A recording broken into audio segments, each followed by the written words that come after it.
em nossas almas acendei o amor de Jesus. Em nossas almas acendei o amor de Jesus. Queridos irmãos e irmãs, que a graça e a força do Espírito Santo, através da intercessão da Santíssima Virgem Maria, abra os nossos corações, para que cada um de nós possa compreender aquilo que o Senhor quer nos ensinar no início desta tarde. Na primeira leitura de hoje é maravilhosa, porque o profeta faz uma denúncia muito importante, o culto à externalidade. Aos grandes cultos e às grandes solenidades, que muitas vezes estão cheios de si mesmos e vazio de Deus.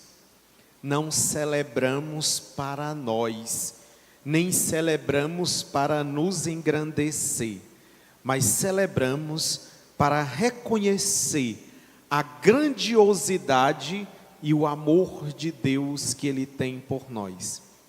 Portanto, antes de viver qualquer tipo de externalidade, a nossa vida deve ser uma expressão da fé que nós celebramos.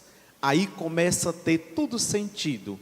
Eu não faço nada e eu não vivo por mim mesmo, mas eu faço e vivo por Deus.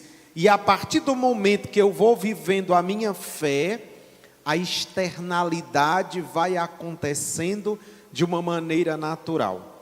O profeta quer dizer de uma maneira muito simples: olhe, é preciso fazer para agradar a Deus, e não fazer em beleza para agradar os olhos do homem. Isso que o profeta quer nos dizer. No evangelho de hoje é maravilhoso, porque o evangelho tem tudo a ver com Nossa Senhora. O evangelho de hoje mostra que, olhe, aquele que não colocar Deus em primeiro lugar, não é digno de Deus. Aquele que não esvaziar-se de si mesmo e deixar que a palavra de Deus encontre lugar na sua vida, não é digno de Deus. E é interessante que o evangelista Mateus, ele coloca algo muito importante, porque, por exemplo, para nós deste mundo, tudo é importante, ou pelo menos as coisas que nos cercam e que nós valorizamos é importante. Mas quando se trata da família, ela é mais importante que nós temos.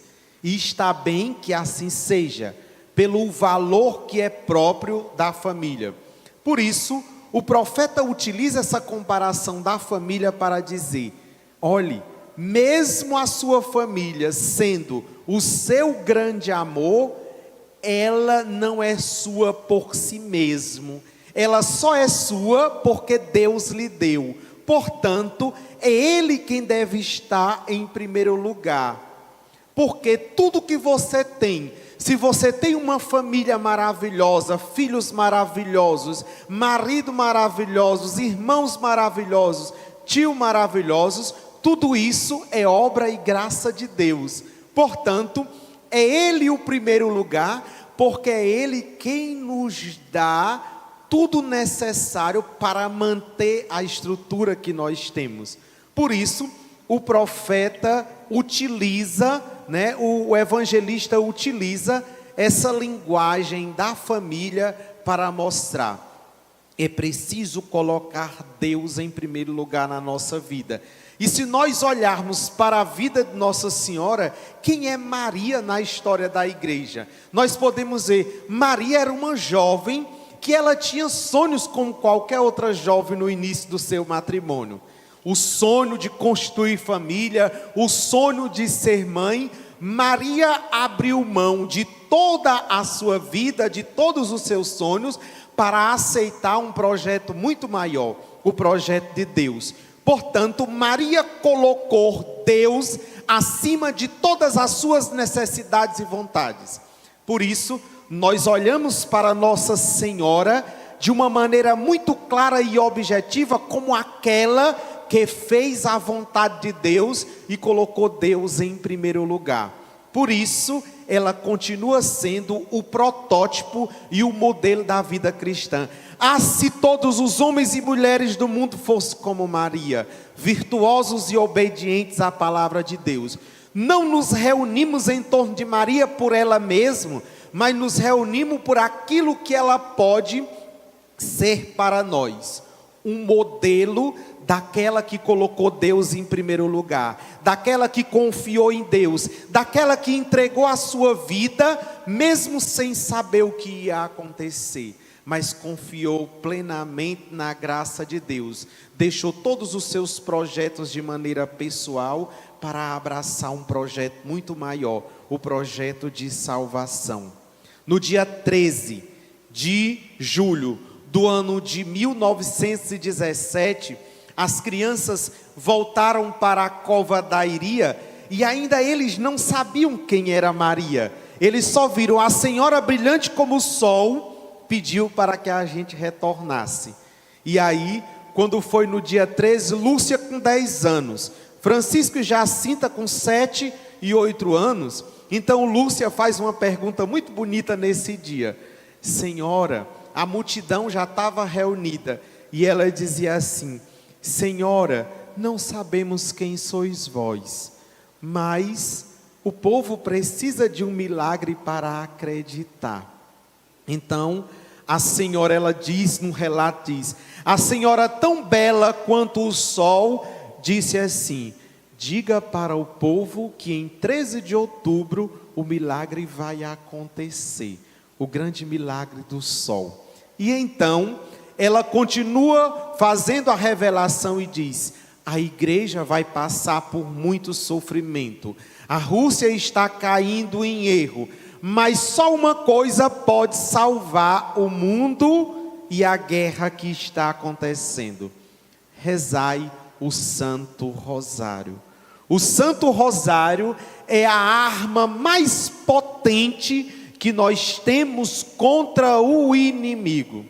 Nossa Senhora continua a nos pedir. Nós estamos basicamente em guerra. O mundo está basicamente em guerra de novo. Por isso, não cansem de rezar o Santo Terço. Não cansem de rezar o Santo Rosário.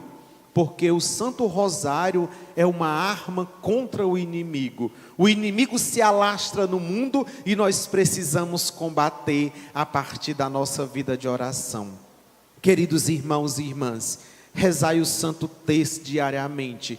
Pedi a Nossa Senhora a proteção. Pedi a Nossa Senhora para que livre os sofrimentos deste mundo. E aí, no final da aparição de 1917, do 13 de julho, depois ela só volta a aparecer em 19 de agosto, ela diz para os meninos: olhe, fazei penitência para que os pecadores sejam salvos. Porque neste dia, do dia 13 de julho de 1917, aconteceu algo que irmã Lúcia disse que foi terrível. Disse que as crianças estavam à frente de Nossa Senhora e elas tiveram a primeira visão do inferno. E disse que na visão do inferno, muitos demônios e muitas almas de forma humana estavam sendo consumidas.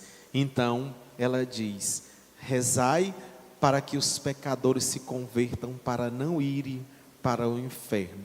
O Santo Terço e a oração do Rosário têm esta capacidade de nos livrar, de nos salvar e nos colocar para Deus.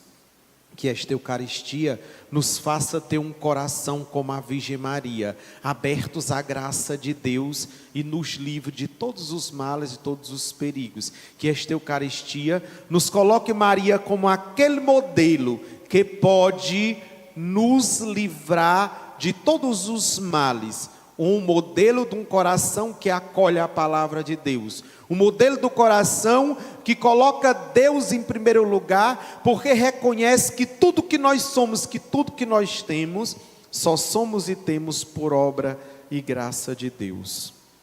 Glória ao Pai, ao Filho e ao Espírito Santo. Como era no princípio, agora e sempre. Amém. Com o pão e com o vinho apresentemos a Deus as nossas oferendas, cantando.